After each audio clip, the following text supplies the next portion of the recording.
What's up, y'all? I got another summer event you need to have on your calendar. Dancing in the Streets is happening August 2nd through August 4th on Hubbard Street in the Chicago Brewing District. Presented by the Westtown Chamber of Commerce in partnership with On Tour Brewing, this festival highlights Westtown's growing beer scene. Not to mention, you'll get to enjoy live music, dancing, local vendors, and so much more. Come dance in the streets of the Chicago Brewing District. Learn more at westtownchamber.org or at the link in our show notes. Is there anything more summertime shy than riding down Lakeshore Drive? What about cruising Lakeshore on a bike? Don't miss Bike the Drive on Sunday, September 1st. It's the one day of the year when we can ride our bikes on DuSable Lakeshore Drive from Edgewater to Hyde Park. Trust me, I tell myself every year I'm gonna hit the whole thing, and I haven't yet. I haven't yet, but maybe this is the year. Use code STREETS5 for $5 off. That's STREETS and the number 5. You can register now at bikethedrive.org, and hopefully I'll see you out there.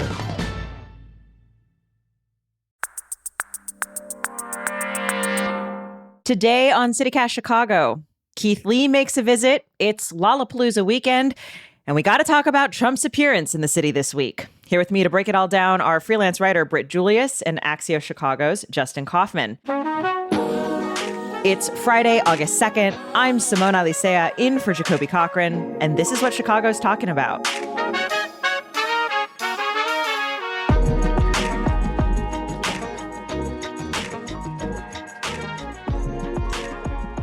Good morning, Justin. Morning, Britt. How are you guys? Great.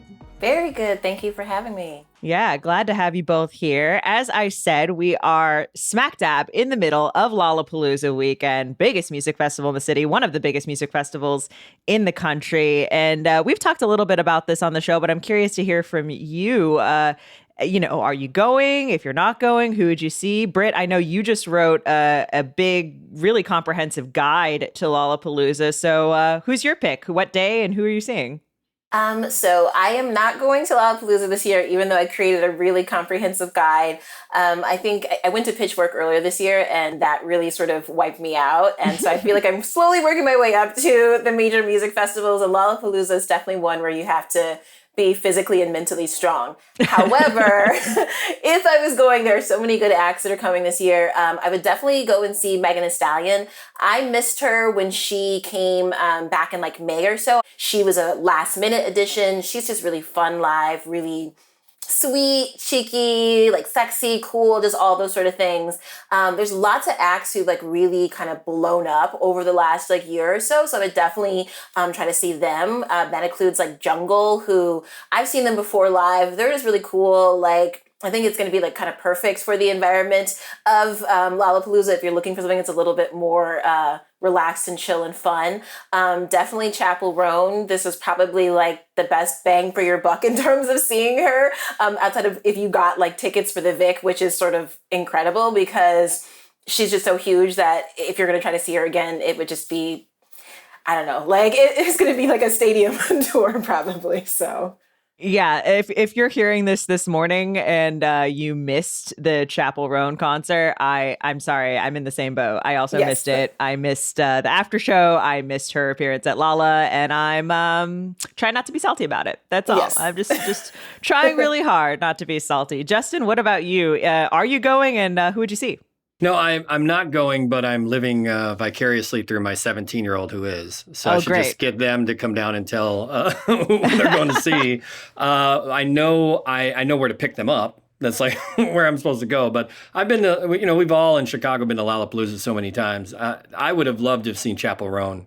Megan Thee Stallion as well. My kid is going to see Renee Rapp. Oh, yeah. Another good one. And so, so I feel like I'm going to get the whole skinny if you want to check back in with me on Saturday or Sunday. I'll tell you how the shows went if they're not rained out, right? Yeah. I was also, as I mentioned, a Chappell Roan fan. But if Thursday wasn't my pick, I probably would have gone with Blink-182. Because I recognize so few artists on the Lollapalooza lineup these days. But that one I do recognize, and I definitely want to see it. Justin, you're actually working on a story, or you just published a story Yeah, it's out this morning. Yeah. Out this morning about Lollapalooza, and we've talked so much about like festival planning on this show and how wrought it can be, but Lolla has been ongoing now for years and years and years. It's amazing to think about, because there was an article earlier, I think the Trib had it, or sometimes that was about, have NASCAR street race or Riot Fest wants to take a page from Lollapalooza. You know, they're the shining example on the hill. They're the ones that know how to do it. This is how festivals should be done. And it got us thinking at Axios to be like, well, for Chicagoans, that was not always the case. Lollapalooza stumbled out of the gate a lot. Like the first couple of years, if you remember, Britt and I worked together at that time. We worked with Jim DeRogatis as well, pointing out the sweetheart deals they got from the city to come here, that, you know, they weren't paying taxes essentially, we talk about weather and severe weather and preparedness. Their first time they had to evacuate was a complete trash show.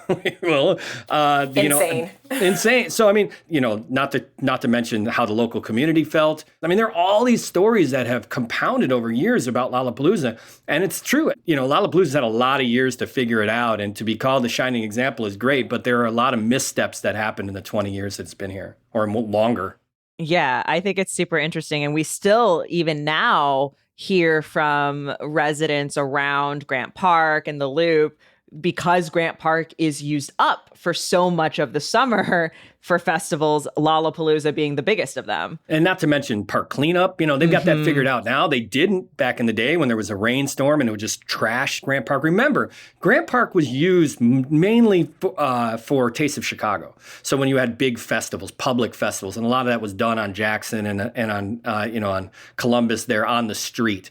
There was rarely any example of an actual festival taking over the entire park. When Lollapalooza came, there was a fight about whether or not we should be giving our public land to private festivals. That fight still is maybe a smaller minority of vocal critics, but it's still an issue. Like, why does the city of Chicago give away their front porch to a private music festival? So those are all the conversations that have been had over a couple decades about this festival. And so it's interesting to see so many people say, oh, that if you want, NASCAR, you're doing it wrong. Lolla does it right. You're like, yeah, okay.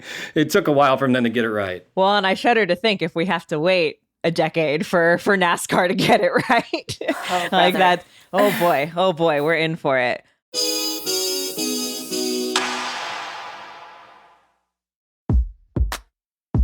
So maybe you out here trying to live a greener life. Maybe you want to reduce the amount of food waste heading to Chicago's landfills, and you're thinking about composting. If so, you got to try Waste Not. Here's how it works. Waste Not gives you a 5-gallon bucket with an airtight lid. That's where you're going to toss your food scraps, cooked or raw, paper products like napkins and coffee filters, and anything else that's certified compostable. Then the Waste Not team comes and collects your full bucket in electric service vehicles, might I add, and they leave you a clean, empty one. This happens every week or every other week, depending on your needs. Plus, for my gardeners out there, y'all gonna be able to get back some of the finished compost you helped create without ever having to deal with all the gross parts of the process. So give Waste Not a try and check out wastenotcompost.com. CityCast Chicago listeners can test the service with a free month by using promo code CityCastCompost.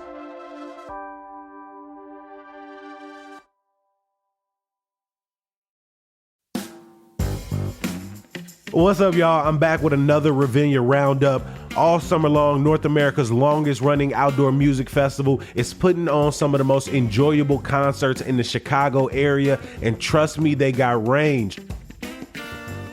August probably got some of my favorite shows of the summer. Not only are the Roots and TLC coming to town, but Victor Wooten and the Wooten Brothers are playing August 7th. You got Angelique Kidjo and Michelle Ndegeocello rocking the stage on August 8th. Plus, they also got movie nights as the Chicago Symphony Orchestra lights up the soundtracks of The Princess Bride and Up on back-to-back nights August 15th and 16th. Pack your own picnic to enjoy on the lawn or sit up close in the pavilion. And remember, each concert ticket comes with a free Metro ride. So pick your concerts, buy your tickets at ravinia.org, and if you like me, start planning your spread. I'll see you out there.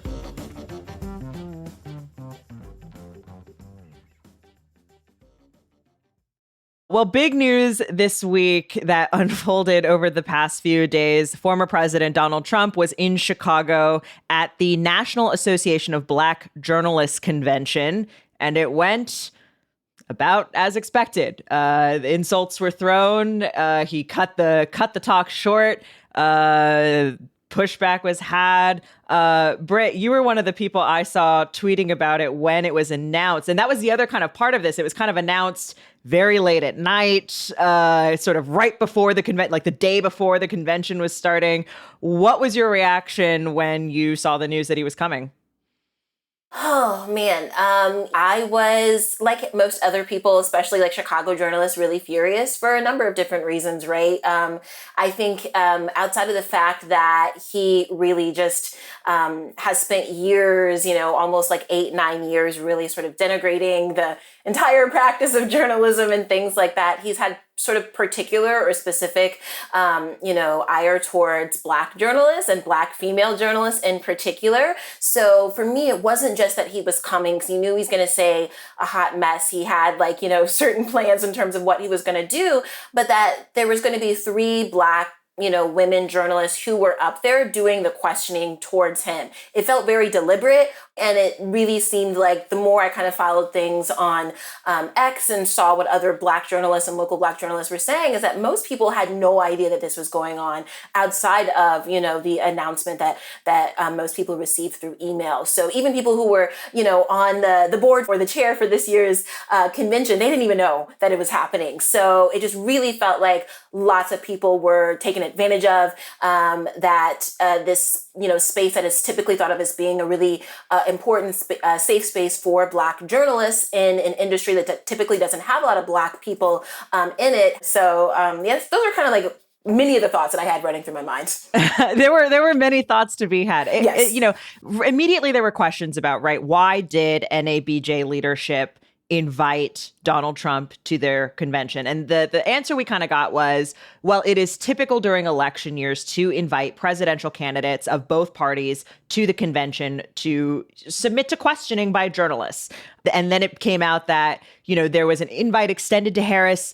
Harris couldn't come in person. There were some reports that Harris had offered a virtual town hall that NABJ leadership rejected as a concept, really wanted her to come in person. I think that answer of, well, it's something we've always done. Well, this is important for him to be questioned by journalists, I think didn't sit well with a lot of people who were actually planning to go to the convention. Again, a professional convention. This is this is like talking about a plumbers convention. You know what I mean? Like, this is just like where journalists come together to talk shop and not really a news making event. Like you said, they do extend those invitations, but the last 2 invitations he declined, right? He didn't come in 2016. And I think really they said that there hasn't been a Republican candidate who has shown up to the convention since 2004, like the Bush era years. So it really kind of speaks to the surprise and shock that people were feeling, and that maybe, there were specific intentions and goals in mind by having him here outside of we're just going to ask questions of the candidate. It seemed like, well, if you haven't done it in the past, why are you doing it now? What is your plan and purpose for doing it now? And why are the leaders of the organization so insistent upon making this happen, but also sort of kind of slyly sharing the news at the last minute? Well, it's. I think from the political side, I think that the Republican nominee is desperate to find ways to wrestle back the momentum. After the RNC, it was all about Donald Trump, especially after the assassination attempt. It was all about Donald Trump. Kamala Harris takes over for Joe Biden. Now it's all about Kamala Harris. And so I'm not surprised that the Republican strategists are like, the NABJ is a great opportunity for us to wrestle back a day of the news cycle. Right? And he went up there and, all the hot messes Britt talked about, we expected. What we didn't expect was for him to essentially shoot himself in the foot in the way that that he had to go after Kamala Harris and her identity. And he mentioned Kamala Harris, and he gave Kamala Harris a win in a way that now everybody's talking about Kamala Harris again. This is the problem with the Republican strategy. And again, they did the NABJ on purpose for that purpose. Maybe they are looking to exploit whatever they think they can when it comes to race and identity. It took them 5 or 6 days as Republicans to go, what can we attack? Our base loves identity politics, and this might be their sort of entryway. So I think everybody talking about Chicago and the hot mess that Donald Trump is, that gets lost in the shuffle, that might be something for the next month or two that we see in this political cycle, in this election campaign, Republicans going dirty and trying to get at identity and race, which doesn't usually work, but for some reason they love it and they continue to go at it. Yeah, specifically, Trump had made a comment. There had been a Republican talking point about DEI hires, and was Harris a DEI pick?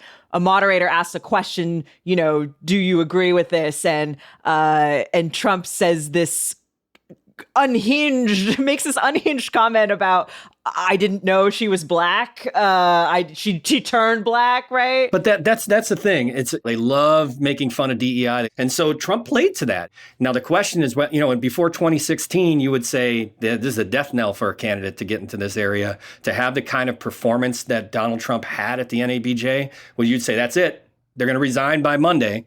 But this is not pre-2016 anymore. This is the playbook for Donald Trump, and things that make the society scratch their head saying we shouldn't have candidates saying that are instead amplified and become the norms. I don't think that Donald Trump's performance will have an impact on voters necessarily, because he's playing directly to his Trump base. He's definitely playing to his base, but I also think from the Black perspective, I think the Republican Party, they've been very smart in terms of paying attention to conversations that are happening on lots of different places like social media, that things that I see on like Twitter and like TikTok, specifically about sort of what it means to be Black, right? What it means to be a Black American versus being an African American, right? A descendant of slavery and things like that. And those kind of like conversations have caused a lot of tension in certain parts of the Black community. And I think by bringing that up, there was sort of an intention to sort of create some sort of infighting, right? Because with Kamala's announcement, I think there's been like a really sort of amazing like swell of enthusiasm, being like,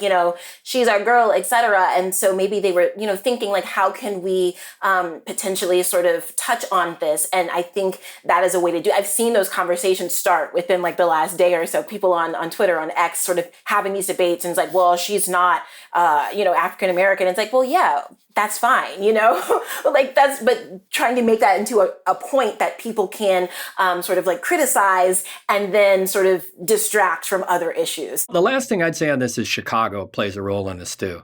I feel like Donald Trump, what a love-hate relationship. He loves Chicago.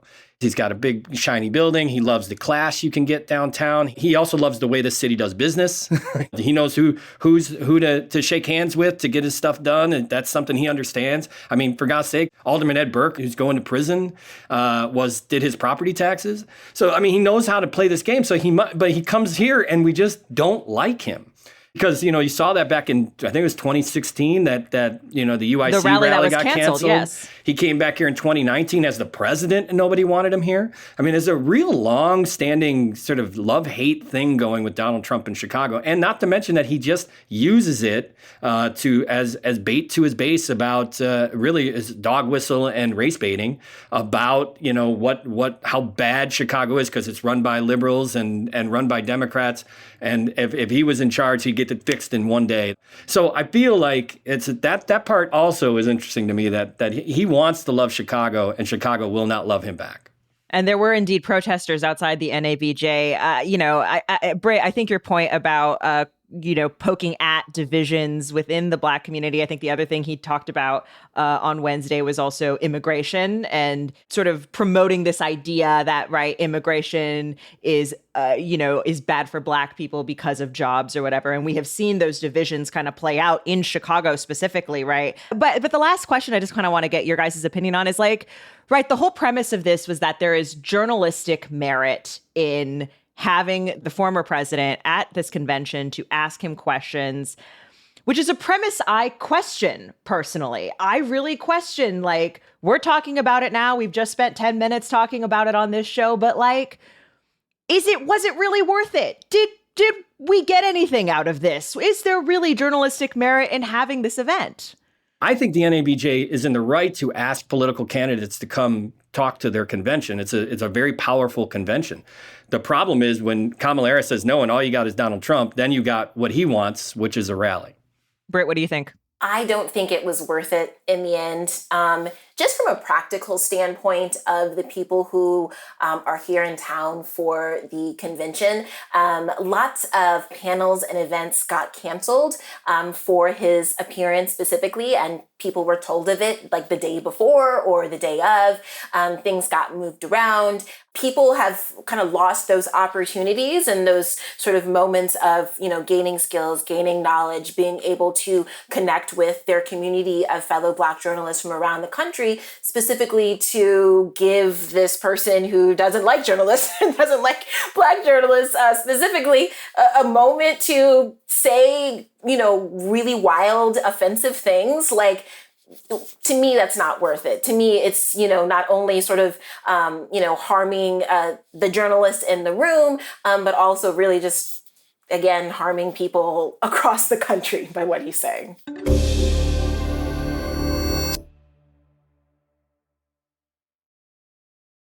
Justin, wanted to ask you about a story you wrote this week about a famous head shop and clothing store that has been an icon in the city's punk rock scene. The owner says he's calling it quits.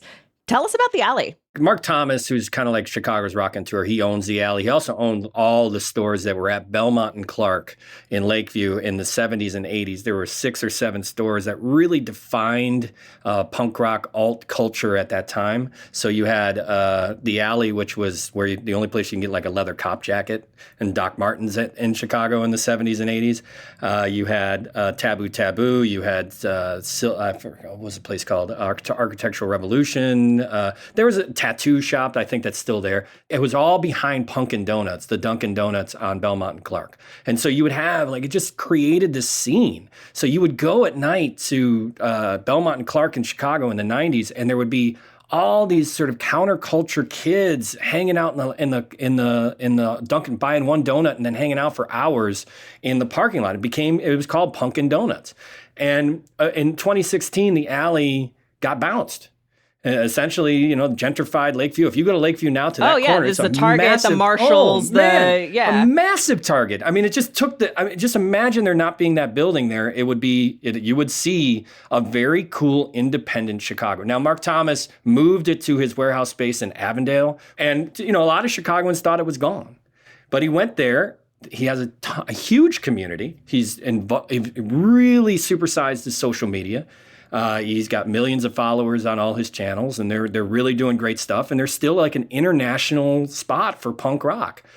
Mark is 69 years old. He's had 15 surgeries on his back in 7 years. He from standing behind the counter and essentially being in retail his entire life. And he's ready to move on. He says he wants to retire. He doesn't want to close the alley. It is a profitable business. And so he wants to get somebody to come in and buy it and keep him, and maybe buy him a chair. But the idea being that he wants to move on and pass that store on to somebody else. And that store is legendary. He's a legendary person in Chicago. Raconteur, kind of a jerk in some forms, and he's had a lot of fights over the years. Coming up on 70 years old in October, he's looking to get out, and that's a big moment for Chicago.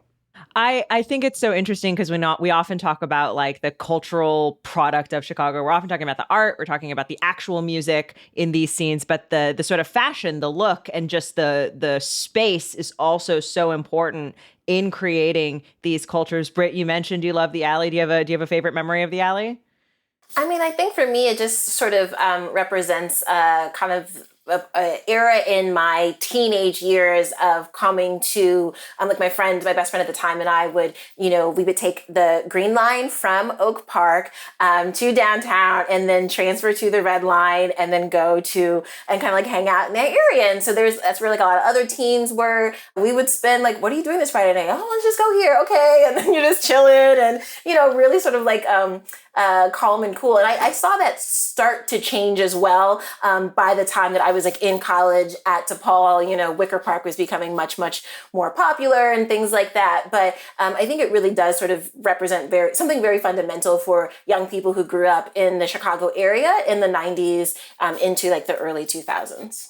Well, thank you for sharing that with us. As someone who didn't grow up here, I always love hearing about what these epicenters were. Go check it out. It's still open. It's on Fletcher, right there where the river is, where the Metropolitan Beer was at, where they just closed. I'm in the market for some leather, so I'm down. Yeah. I'm totally down. You automatically, when you walk in there, even the one on Avondale, which is different than the one that was on Belmont and Clark, you get the vibe of the community and what they're trying to do. Bray, on to kind of a more personal story for you. You recently wrote an essay about this long medical experience that you have been having over the last several years. Kind of catch us up. What was this essay about and what happened to you? Yeah, I wrote an essay for Today.com, and specifically it was about my experience with I still have, but sort of having a severe version of thoracic endometriosis. It's when sort of endometrial-like tissue sort of grows around the lungs and the diaphragm. For me, this is something that had been happening for quite a while in the background. I had been experiencing pain at least since 2017, but it kind of came to a head towards late 2020 into 2021 when I sort of suffered a series of lung collapses. I had 6 in total that we know of, but in this essay I really just kind of like talk about the experience of getting hospitalized for a first and second time, spending sort of like weeks in the hospital and just really sort of fighting to get my medical team to take me seriously because this condition is quite rare. And as they had told me, I only read about this in textbooks. I didn't actually know that people got this condition, and trying to fight for yourself when you're, in a hospital bed, hooked up to oxygen, having chest tubes kind of sticking out, through your ribs, and you can't go anywhere and you can't do anything, and no one's really sort of trying to take you seriously. I gotta say, Britt, when I read this essay, it really resonated with me. I feel like I know there are so many women in my life who have gone through, maybe not to that extreme, but some experience like this where, hey, something's wrong. I'm in pain. I don't think this is right. And it's just, well, you're a woman and you have a period. So therefore, let's move along.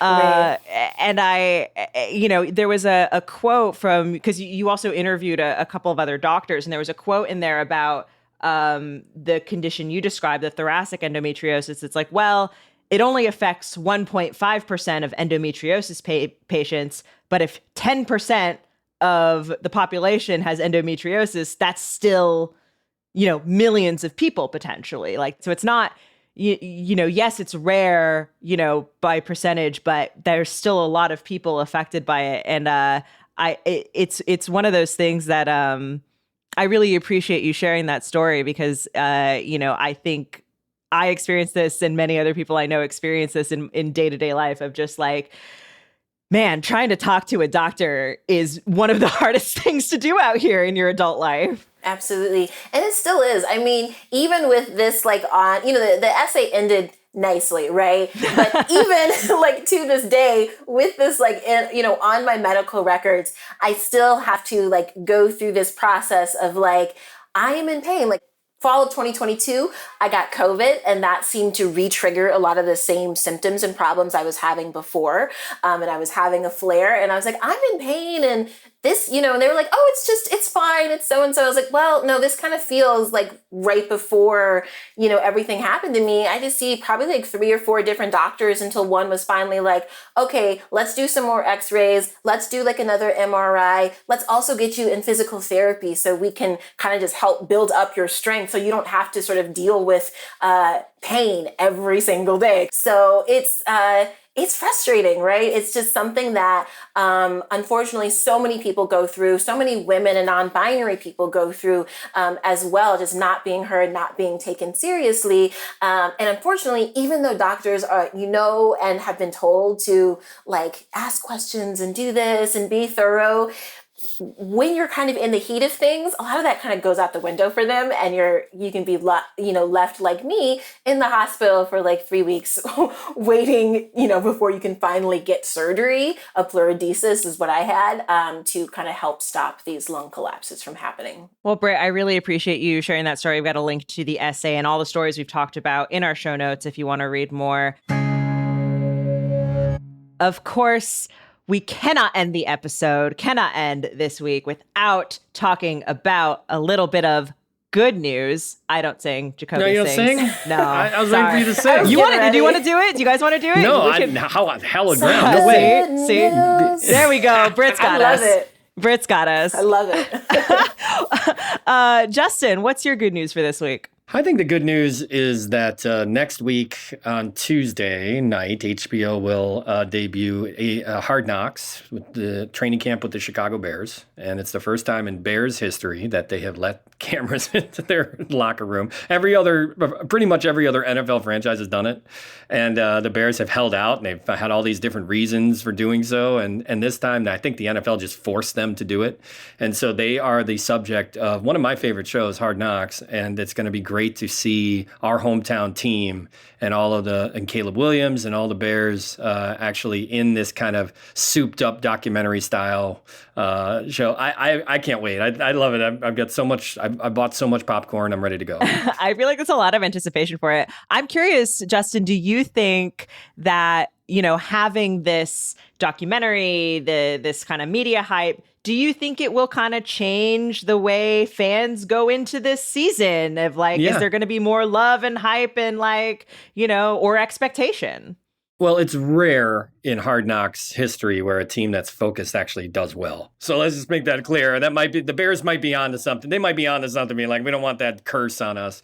But I think that there's a lot of football fans that don't care about the Bears, and they're going to get a chance to see a young kid in Caleb Williams, who will be the star of that thing, who is, even Chicago fans don't really know him. He's a number 1 overall pick, and he is a megastar. Well, and Chicago sports could definitely use the boost right now. It has been a rough summer to be a Chicago sports fan. Britt, what about you? What's your good news you'd like to share with the people? Really just the success of Amici Chicago. I've been following them on TikTok. Keith Lee came into town again. He really likes the food here in Chicago. As he should. Unsurprising, of course, as everyone does.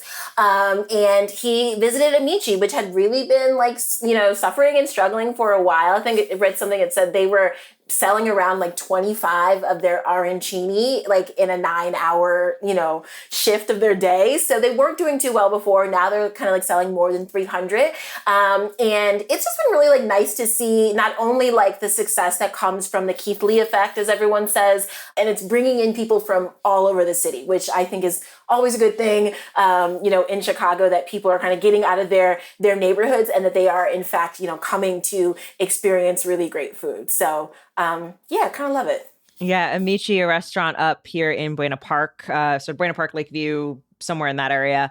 And Keith Lee, the food influencer from Vegas, who just has this effect on restaurants that he reviews and that he goes to. Block Club has been rounding up, I think, all the places that he has visited on this most recent Chicago trip. He says he's planning to come back in the fall. And it was interesting, too. The Tribe had a really interesting story about a restaurant that he visited out on the West Side and some of the ways that the Keith Lee effect is felt differently out there. Definitely a story folks should check out. But it is amazing just kind of what these influencers can do to actual on the ground business in a completely different city. Well, my good news is completely different. It is entirely personal. It matters to no one but me, but I deep cleaned my fridge this week. Really got in there. I took out the shelves. I put them in the bathtub. They were soaking in a bleach solution. My fridge is clean and I have new groceries and I feel like a new woman. I feel like a new person. And nothing can stop me because my fridge is clean. So that's my good news. Yes. Let's check back in a couple months. No, don't ask me about it later. No, just imagine my fridge clean from now until the end of time. Justin Kaufman, Britt Julius, thank you both so much for taking the time and joining us on this Friday. Thank you. Thanks, Simone.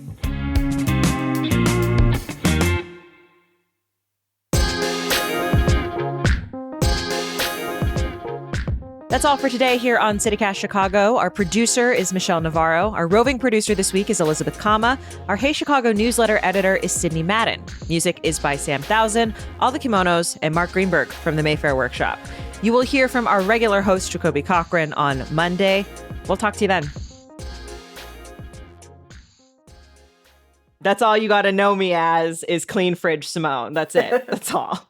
That's gonna be your nickname now? Yes. Next time I come on, I'm gonna be like, Clean Fridge, what's up?